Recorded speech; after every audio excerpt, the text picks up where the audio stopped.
Ma'am, আসসালামু আলাইকুম। ওয়ালাইকুম আসসালাম, কেমন আছো? জি ম্যাম, আলহামদুলিল্লাহ ভালো আছি। অনলাইন ক্লাসে সবাইকে স্বাগত জানাচ্ছি।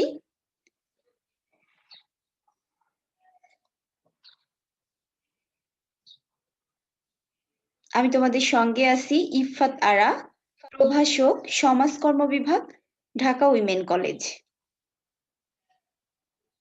আজ তোমাদের ক্লাস নিব অনার চতুর্থ বর্ষে জনস্বাস্থ্য ও সমাজকর্ম, কোর্স কোড 242113।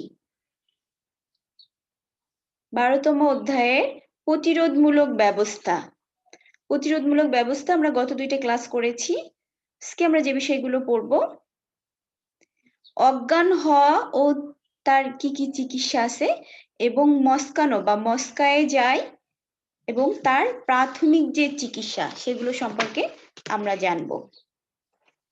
অজ্ঞান কি আমরা জানি? মানুষ কখন অজ্ঞান হয় বা অজ্ঞান হওয়ার পূর্বে যে লক্ষণগুলো দেখা যায়, একজন মানুষ যে কোনো সময় তার জ্ঞান হারিয়ে ফেলতে পারে, তাই না? অজ্ঞান হওয়ার পূর্বে বা অজ্ঞান হওয়ার আগে যে লক্ষণগুলো দেখা যায়, যে কেউ তো যে কোনো সময় অজ্ঞান হতে পারে, কিন্তু অজ্ঞান হওয়ার আগে কিছু লক্ষণ দেখা যায়। সেই লক্ষণগুলো কি সেগুলো সম্পর্কে আমরা জানবো। একজন মানুষ অজ্ঞান হওয়ার আগে কি হয়, তাদের চেহারা ফ্যাকাশে হয়ে যেতে পারে, শরীর হঠাৎ ঠান্ডা হয়ে যেতে পারে। যে কোনো মানুষের অজ্ঞান হওয়ার আগে এই লক্ষণগুলো দেখা যায়, চেহারা ফ্যাকাশে হয়ে যাওয়া, শরীর হঠাৎ ঠান্ডা হয়ে যাওয়া বা অস্বাভাবিকভাবে ঘামতে থাকা, মাথা ঘোরে অনেক সময় অজ্ঞান হয়ে যেতে পারে। তারপরে সামনে যে জিনিসপত্র থাকে, বস্তু থাকে, সেগুলো ঝাপসা দেখে বা চোখে অন্ধকার দেখা, তখন কিন্তু অজ্ঞান হয়ে যেতে পারে। তারপরে বমি বমি ভাব হওয়া এবং পালস কমে যাওয়া, একজন মানুষের যে পালস রেট থাকে সেটার থেকে স্বাভাবিক যে রেটটা থাকে সেটার থেকে যখন কমে যায় তখন কিন্তু বোঝা যায় যে একজন মানুষ অজ্ঞান হতে পারে। অজ্ঞান হওয়া বা জ্ঞান হারিয়ে ফেলা, ঠিক বলতে পারবে কেউ কেন অজ্ঞান হয় মানুষ? অজ্ঞান হওয়া বা জ্ঞান হারানো বা মাথা ঘুরে যাওয়া, যেভাবেই বলা হোক না কেন, এটা কিন্তু এই বিষয়টার সাথে কিন্তু আমরা সবাই পরিচিত। কেউ না কেউ এটা সম্মুখীন হয়েছে, অজ্ঞান হয়েছে। অনেকে যে কোনো সময় অজ্ঞান হয়ে যেতে পারে, নিজে না হলেও আশেপাশে যারা থাকে তারাও কিন্তু অজ্ঞান হয়ে যেতে পারে। নিজে যায়, আবার অনেক সময় মানুষের দুর্বলতার কারণে অজ্ঞান হয়ে যেতে পারে। কেন মানুষ অজ্ঞান হয় আমরা জানি? বলতে পারবে কেউ? আমাদের মস্তিষ্কে বা দেখা যায় যে অনেক জিনিসের পাশাপাশি প্রয়োজন হয় অক্সিজেনের, তখন কিন্তু মানুষের যখন এগুলোর অভাব বোধ করে তখন কিন্তু মানুষ অজ্ঞান হতে পারে। বা রক্ত যে সরবরাহ থাকে সেটা যদি বন্ধ হয়ে যায় বা ধীর হয়ে যায়, একজন মানুষের যে রক্ত চলাচল করে তার থেকে যখন কম রক্ত চলাচল করে তখন কিন্তু অজ্ঞান হয়ে যেতে পারে। প্রয়োজনীয় অক্সিজেনের অভাবে অনেক সময় অজ্ঞান হয়ে যেতে পারে। যখন এই যে আমরা গত ক্লাসে পড়েছি যে পুড়ে যাওয়া বা ধোঁয়া যখন বের হয় তখন কিন্তু ঠিকভাবে একজন মানুষ অক্সিজেন নিতে পারে না। এই এই অভাববোধ সময় তারপরে রক্তের যে চলাচল সেটা স্বাভাবিক না হলে কিন্তু মানুষ অজ্ঞান হয়ে যেতে পারে। এবং এই অজ্ঞান কিন্তু যে কোনো সময় জেগেও হতে পারে। হওয়ার আগে এই লক্ষণগুলো দেখা যায় মানুষের, সাথে সাথেই কিন্তু অজ্ঞান হয় না। অনেকেই আছে যে সাথে সাথে যে কোনো কিছু দেখেই সেন্সলেস হয়ে যেতে পারে, আবার কিছু কিছু লক্ষণ দেখেও বোঝা যায় যে সে অজ্ঞান হয়ে যাচ্ছে বা অজ্ঞান হয়ে যেতে পারে। আবার কিন্তু অতিরিক্ত গরমেও মানুষ অজ্ঞান হয়ে যায়। তারপরে মানসিক চাপের কারণেও কিন্তু মানুষ অজ্ঞান হয়ে যেতে পারে। বিশেষ করে হচ্ছে তোমার অক্সিজেনের অভাব যখন মস্তিষ্কে দেখা দেয় বা হচ্ছে খুব দ্রুত পূরণ করতে না পারলে কখনো কখনো কিন্তু এই অজ্ঞান হয়ে যেতে পারে যে কোনো মানুষ।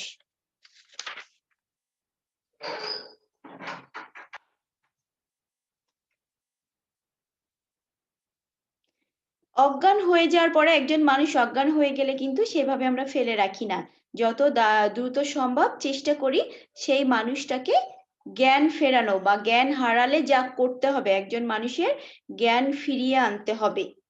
তার জন্য আমাদের কি কি কাজ করতে হবে সেগুলো সম্পর্কে আমরা এখন জানবো। জ্ঞান হারালে বা অজ্ঞান হলে মানুষের তো কিছু করণীয় আছে না, নাকি ওইভাবেই ফেলে রাখতে হবে? এভাবে কিন্তু ফেলে রাখলে একজন মানুষ কিন্তু মানে তার জীবনের রিস্ক চলে আসতে পারে। সেজন্য আমাদের কিছু করণীয় আছে যেগুলো আমাদের করতে হবে। প্রাথমিক চিকিৎসা, সেটা হচ্ছে যে তাকে যে রুগী বা যে মানুষটা অজ্ঞান হয়ে যাবে তাকে লম্বা করে শুয়ে দিতে হবে একটা সমতল স্থানে, যেখানে পা যেন মাথার থেকে উঁচুতে থাকে, পা যেন কি করে মাথার থেকে উঁচুতে থাকে। তাহলে কি হবে, যে উঁচুতে অবস্থান করে এমন ভাবে যাতে সে তাড়াতাড়ি তার জ্ঞানটা ফিরে আসতে পারে। এবং সব যে জামা কাপড় পরা থাকবে সেগুলো কি করতে হবে, ঢিলে ঢালা করে দিতে হবে। বিশেষ করে যারা প্যান্ট পরে থাকে, তারপরে যে জামার যে কলার আছে এগুলো একটু ঢিলা ঢালা করে দিতে হবে, বোতাম খুলে দিতে হবে। যেভাবে হোক মানুষ যাতে অক্সিজেনটা নিতে পারে, কারণ অক্সিজেনের অভাবেই অজ্ঞান হয়ে যায়, যাতে সে সেই সময় অক্সিজেনটা নিতে পারে। এবং কি করতে হবে, আশেপাশে মানুষজন থাকলে তাকে সরিয়ে দিতে হবে, জায়গাটা একটু হালকা করে দিতে হবে। মানুষজন থাকলে তখন অক্সিজেনের অভাব হতে পারে। মাথা পিছনের দিকে সামান্য হেলিয়ে দিতে হবে, যেন মুখ খোলা থাকে, যাতে মুখ খোলা থাকে।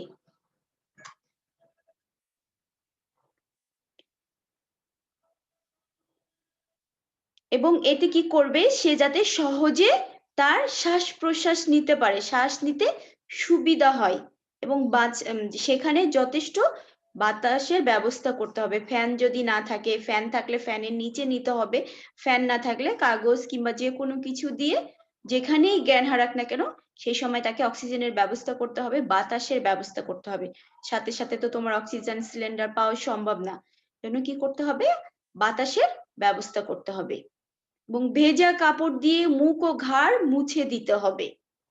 তাহলে কিন্তু একজন মানুষের যে জ্ঞান হারিয়েছে, হারানোর পরে সেটা যদি আরো খারাপ না হয়, ভালো অবস্থানে ফিরে আসে, স্বাভাবিক ভাবে ফিরে আসতে পারে, তাড়াতাড়ি জ্ঞান ফিরে পায়, সুস্থ হয়ে যায়, সেই জন্য এই কাজগুলো করতে হবে। ভেজা কাপড় দিয়ে মুখ ও ঘাড় মুছে দিতে হবে। তাছাড়াও আরো কিছু কাজ করতে হবে, মানে এগুলো তো জ্ঞান হারালে করতে হবে, তারপরে হচ্ছে জ্ঞান ফিরে পাওয়ার পরে আরো কিছু কাজ করতে হবে।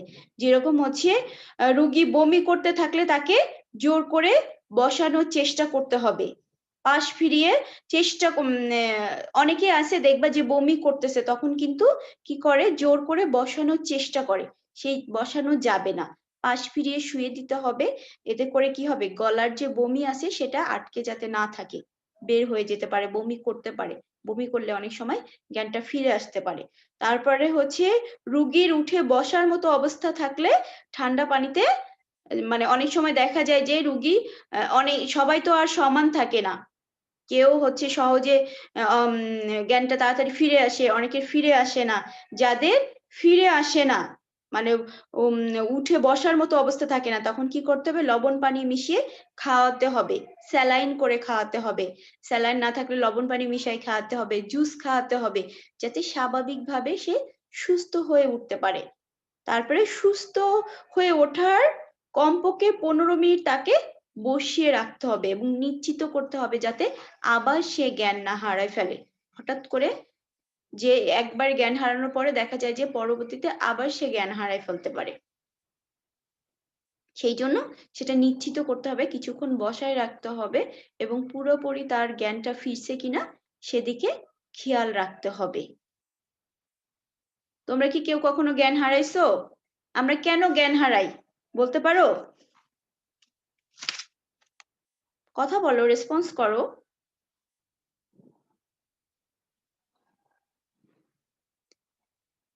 তারপরে হচ্ছে আমরা এখন জানবো মস্কানো কি, মস্কাই, মস্কানোটা কি বলতে পারবে?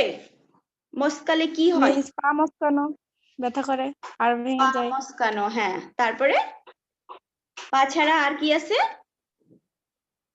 ঘাড়ও মচকায় মিস। ঘাড়ও মস্কায়, তারপরে হাতও মস্কায় যেতে জি পারে, তাই না? জি চলাচলের সময় হঠাৎ করে অসাবধানতাবশত বেঁকে গেলে বা যে সংযোগ স্থান আছে সেখান থেকে যদি টান পড়ে বা ছিঁড়ে গেলে কিন্তু হাত পা মস্কে যেতে পারে। আবার অনেক সময় দেখবা ব্যায়াম করতে যেয়ে, ভারী বস্তু উঠাতে যেয়ে, খেলাধুলা করতে যেয়ে, তাছাড়া অন্যান্য কাজ করতে যেয়েও কিন্তু ব্যথা পাওয়া যায় বা মস্কানো এই অস্বাভাবিক ঘটনা ঘটতে পারে। এইসব দুর্ঘটনার কি হয়, চিকিৎসার কিন্তু প্রয়োজন পড়ে। অনেক সময় চিকিৎসকের সাহায্য নিতে হয়, অনেক সময় নিজেরাও ঠিক করা যায়, অনেক সময় দেখা যায় আল্ট্রাসাউন্ড করতে হয়, চিকিৎসকের কাছে নিতে হয়। আর মস্কালে কি হয়, মস্কানোর লক্ষণ কি, আমরা কিভাবে বলবো? ব্যথা পাইলেই কি বুঝবো যে মস্কাইছে? সেটা কিন্তু না, মস্কানোর কিছু লক্ষণ আছে, সেটা দেখেই বোঝা যায় যে মস্কাইছে কিনা। মস্কানো আর ভাঙা কি এক জিনিস?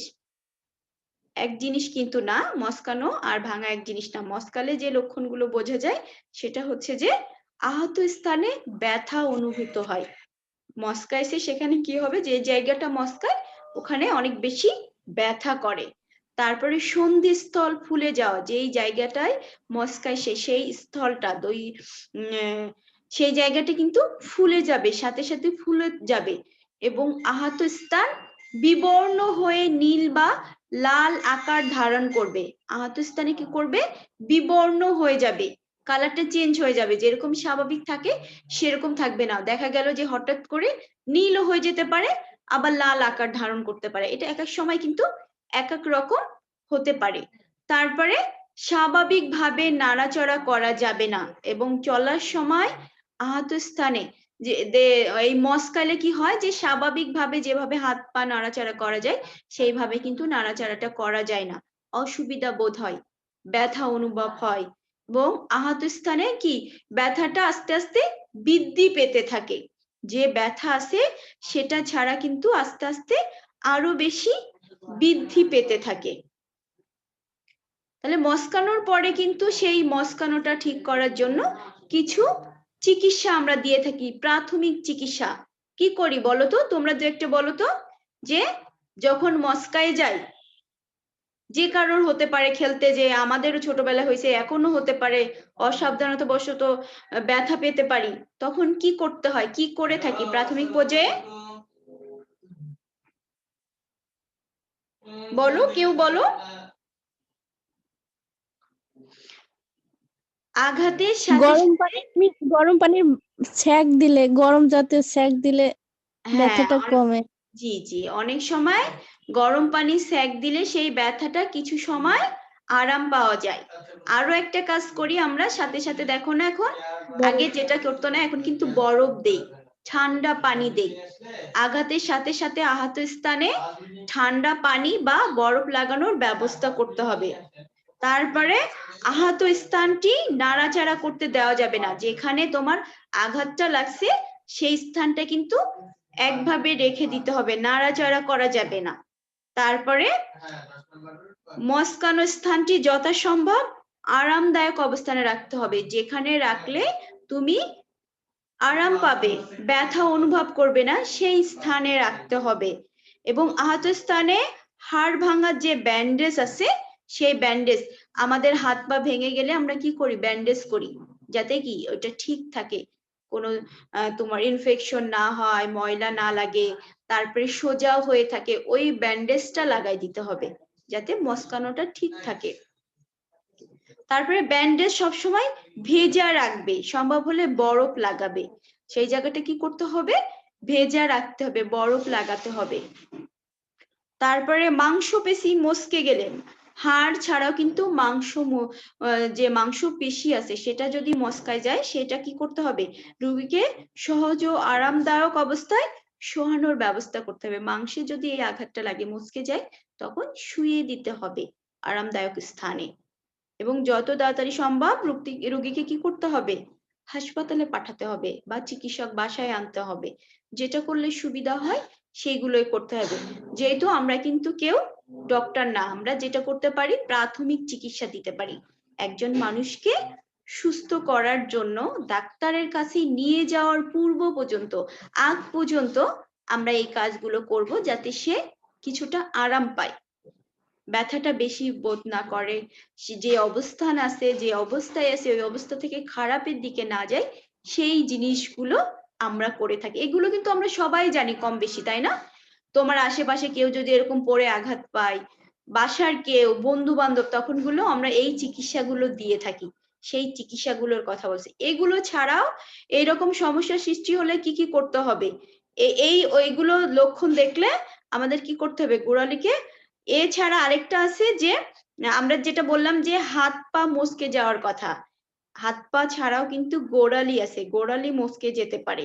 গোড়ালি শরীরের কিন্তু একটা গুরুত্বপূর্ণ অংশ, সেটা যদি মচকে যায় তখন কিন্তু আমাদের কিছু করণীয় আছে, সেগুলো সম্পর্কে আমরা জানবো। দেখা গেল যে হঠাৎ গোড়ালি মচকে গেছে, তখন আমরা কি করব? গোড়ালিকে সম্পূর্ণরূপে বিশ্রামে রাখতে হবে। তারপরে 2-3 দিন পায়ে ভর না দিয়ে ক্রাসে ভর দিয়ে হাঁটতে হবে।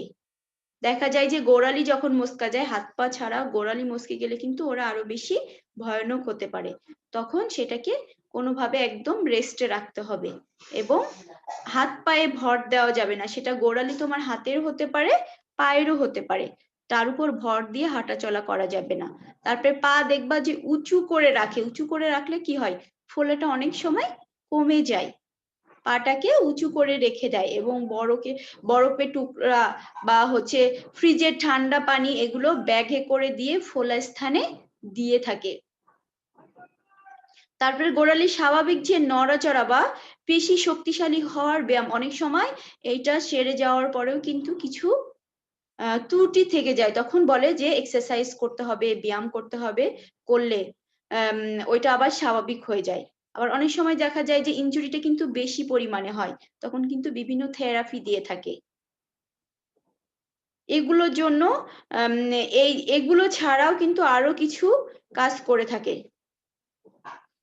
আর এই যে গোড়ালি যখন তোমার মচকায় যায়, এটা কিভাবে বুঝতে হয়? এটা কিন্তু মানে অনেক বেশি ব্যথা অনুভব করে এবং গোড়ালি কিছুতেই নাড়াতে পারে না। এই লক্ষণগুলো মচকানো, হাত পা মচকানো আর গোড়ালি মচকানোর লক্ষণ কিন্তু অনেকটা একই রকম।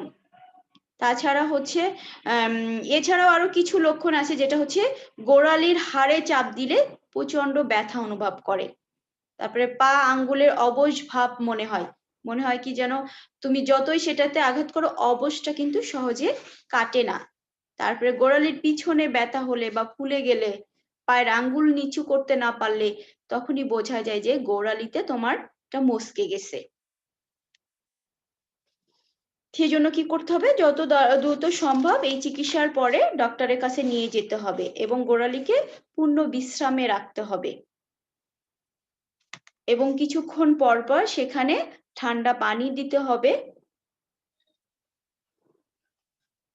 এবং থেরাপির ব্যবস্থা করতে হবে, যাতে এটা তোমার দীর্ঘস্থায়ী না হয়। অনেক সময় দেখা যাবে যে এখন মচকায় গেছে কিংবা ব্যথা পাইছে, সাময়িকভাবে সুস্থ হয়ে গেছে, কিন্তু একটা সময়ের পরে যখন এজটা বেড়ে যাবে, বয়স অনেক বেশি হয়ে যাবে, তখন ওই ব্যথাটা আবার চাঙ্গা দিয়ে ওঠে, আবার ওই ব্যথা অনুভব করে। ছোটবেলায় পড়ে গেছে, সেই ব্যথাটাকে ভালোভাবে ট্রিটমেন্ট করা হয়নি, কোনো রকম মনে করছে না ঠিক হয়ে গেছে, খুব একটা গুরুত্ব দেওয়া হয়নি। দেখবা যে অনেক দাদি নানি বয়স্ক যারা আছে, ওনারা বলে যে ছোটবেলায় পড়ে গেছি, যে ব্যথা পাইছি, সেই ব্যথাটা এখন আবার আমার শুরু হয়েছে। এই ট্রিটমেন্টটা যদি সেই সময় না নেওয়া হয়, থেরাপি কিংবা যেভাবেই হোক, ব্যথানাশক ওষুধ সেবন করে হোক, যেভাবে হোক, পুরোপুরি যদি এই ব্যথাটা নির্মূল না করা যায়, আবার কিছু বছর পরে যখন বয়সটা একটু বেড়ে যায়, তখন কিন্তু ওই ব্যথাগুলো আবার দেখা যায়। সেজন্য কি করতে হবে? যেভাবেই হোক, মেডিসিন খেয়ে হোক, থেরাপি নিয়ে হোক, বা হচ্ছে বাসায় ট্রিটমেন্টের বা ট্রিটমেন্ট করে হোক, যেভাবে হোক ব্যথাটাকে পুরোপুরি ভাবে নির্মূল করতে হবে। তাহলেই কিন্তু পরবর্তী সময়ে এই জিনিসটা আবার দেখা যায় যে এই সামান্য ব্যথা থেকে আবার যদি আঘাত পাই, অনেক সময় দেখা যায় যে পঙ্গু হয়ে যেতে পারে। সেজন্য খুবই সাবধান থাকতে হবে। আচ্ছা, তোমাদের জন্য আজকে আমরা ক্লাস এই পর্যন্তই শেষ করে দিব। ধন্যবাদ সবাইকে, ধন্যবাদ সবাইকে। তোমাদের জন্য একটা নিউজ হচ্ছে যে তোমাদের অন্যদের যেরকম আমরা অ্যাসাইনমেন্ট নিয়েছি গ্রুপে তোমরা দেখেছো, এরকম তোমাদেরও একটা অ্যাসাইনমেন্ট নেওয়া হবে।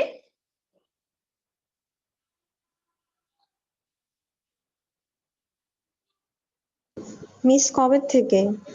কবে থেকে ওরকম ডেট হয়নি, তবে খুব তাড়াতাড়ি হবে। যেটা হচ্ছে যে তোমরা কি বেতন টেতন দিছো, ভর্তি হইছো? জি মিস। মিস পরিশোধ হয়ে মিস গেছে। বাকি আছে, সবাই তো ভর্তি হই নাই। যারা ভর্তি হওনি ভর্তি হতে হবে এবং বেতন দিয়ে তারপরে এই যে অ্যাসাইনমেন্টটা আমরা তো 3rd ইয়ার পর্যন্ত নিয়েছি, 4th ইয়ার আর মাস্টার্স এর বাকি আছে। তোমাদেরও হচ্ছে এই খুব তাড়াতাড়ি এখন ইন্টারমিডিয়েট ফার্স্ট ইয়ার সেকেন্ড ইয়ারের কিছু কাজ হচ্ছে, এর ভিতরেই মনে হয় তোমাদের আর নিয়ে নিবে। এই জন্য তোমরা বেতন টেতন দিয়ে ক্লিয়ার হয়ে থাকো, আর আমরা মনে হয় খুব তাড়াতাড়ি তোমাদের এই নোটিশটা দিয়ে দিব। প্রিপারেশন নিয়ে থাকো। আর আমার তো তোমাদের সাথে মোটামুটি পড়ানো শেষ, আর একটা চ্যাপ্টার আছে, আর একটা চ্যাপ্টার পড়ালেই শেষ হয়ে যাচ্ছে। কারো যদি কোনো চ্যাপ্টারে কোনো প্রবলেম থাকে, বুঝতে অসুবিধা হচ্ছে না, কিংবা এক্সট্রা কোনো কিছু দরকার, তখন আমাকে আলাদা মেসেঞ্জারে নক করলে আমি তোমাদের সেগুলো বোঝাই দিব, কিংবা সেটার উপরে ক্লাস নিব। মিস ওদের তো এক্সাম হবে না তাই অ্যাসাইনমেন্ট নিচ্ছে, কিন্তু আমাদেরও কি না হবে বাবা, না এক্সাম? এক্সাম বলতে কোন এক্সামের কথা বলছো বলো তো? টেস্ট। Ma'am final year.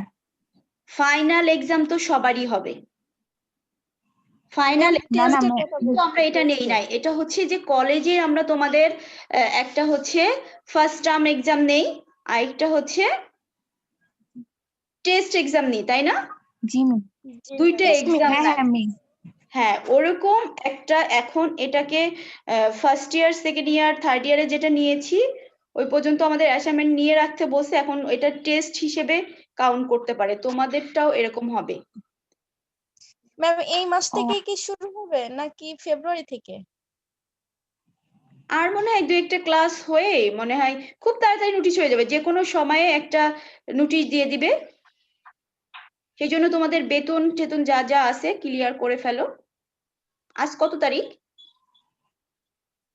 আচ্ছা, পুরো বই থেকে এই যে হবে অ্যাসাইনমেন্টটা পুরো বইয়ের থেকে একটা প্রশ্ন করা হবে। ফেব্রুয়ারি থেকে নিলে ভালো হবে। আজকে 7 তারিখ, 7। 7।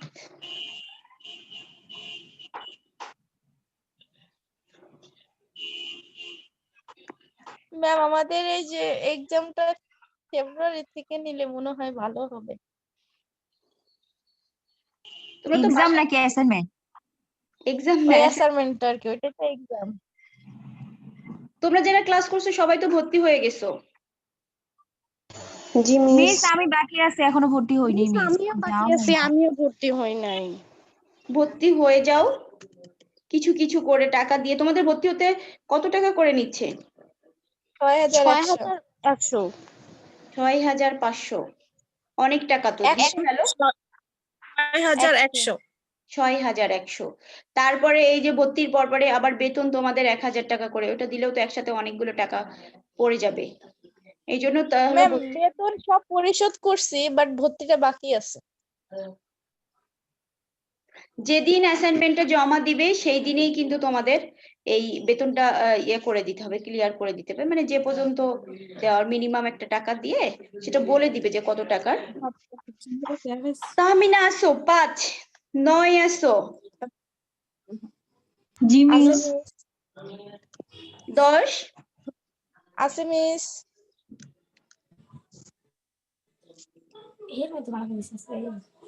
আমার একটু ঘুমাইছে না, আমি সারা রাত সবাই তবরে মশা আঙ্গানি লাগাইলে একটু লাগে এই দেখ কামড়া কেসে ধরে না, দেখ কামড়া কেসে, এই যে দেখ, এই যে দেখ রক্ত, এই যে রক্ত, এই যে মশার খেদাই থেকে যাইতে আমার অবস্থা আজকে শেষ হয়ে গেছে।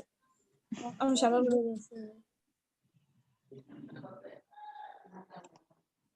তারপরে 9, 10 পরে কত আসো? মিস 29 আছি। ম্যাম 38। 30ও আছে মিস। 29, 30। ম্যাম 38, 38। হ্যাঁ, 29, 30, আর 33 আছে, প্রথম আছে না? 33 আছে। No miss. জয়া 34, 38 আছো। আর কে আছে? নাসরিন Ma'am, আছে, 36 আছে। জি ম্যাম। 36।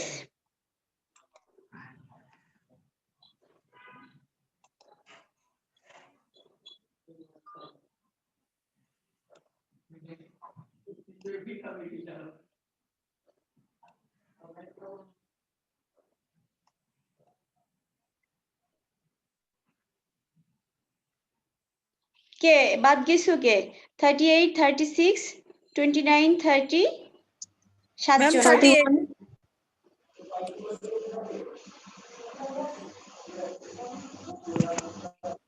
এই বলতে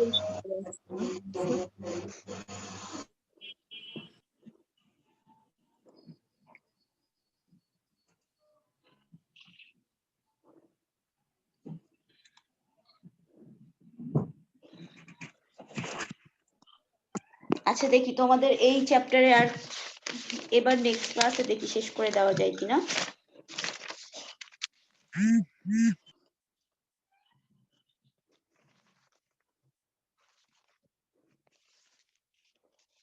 দুইটা আছে ডুবে যাওয়া, রক্তপাত আর বিষপান। নেক্সট ক্লাসে তোমাদের এই চ্যাপ্টারটা শেষ করে দিব, তারপরে এই চ্যাপ্টারের উপর একটা পরীক্ষা। আর আজকে তোমাদের এই পর্যন্তই। ভালো থাকো সবাই, আল্লাহ হাফেজ। আসসালামু আলাইকুম মিস। ওয়ালাইকুম আসসালাম। আসসালামু আলাইকুম। ম্যাম আসসালামু আলাইকুম। ওয়ালাইকুম আসসালাম।